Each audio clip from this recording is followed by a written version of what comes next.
Hi hello friends. ఈరోజు మధ్యాహ్నం లంచ్లోకి వచ్చేసి బంగాళదుంప కర్రీ అయితే చేస్తున్నాను.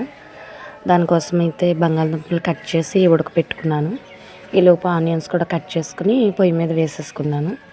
స్టవ్ వెలిగించి మూకుడు పెట్టుకుని ఉల్లిపాయలు అయితే వేసుకున్నాను. అందులో బంగాళదుంపలు కూడా ఉడుకుతున్నాయి కదండి. ఎందుకంటే స్పీడ్గా అవ్వాలి కర్రీ అని మార్నింగ్ అయితే పిల్లల బాక్స్లోకి పప్పు టమాటా అయితే వండాను. ఈలోపు వేరే వాళ్ళు చుట్టాలు ఎవరు వచ్చారని వాళ్ళ కోసం బంగాళదుంప కర్రీ అయితే చేస్తున్నాను. అల్లం వెల్లుల్లి పేస్ట్ కూడా వేసుకుని దాన్ని కూడా కలిపేసుకున్నాను. ఈలోపు దుంపలు అయితే రెడీ అయిపోయినాయి. వాటిని కూడా వేడి నీళ్ళలోంచి తీసేసి పక్కన పెట్టుకున్నాను.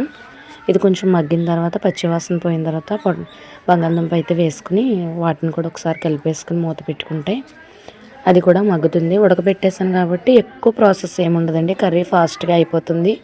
ఎవరైనా చుట్టాలు వచ్చినప్పుడు ఇలా బంగాళదుంపలు చెక్కేసుకుని ఇలా ఉడకబెట్టుకుంటే గమ్మునైతే అయిపోతుంది.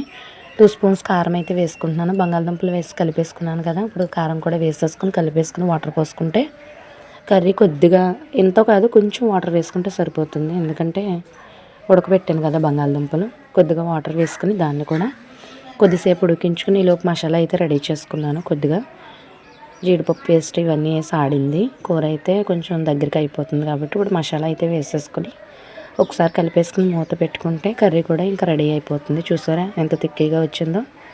మసాలా ఆడుకున్న మసాలా అయితే వేసేసుకుంటున్నాను.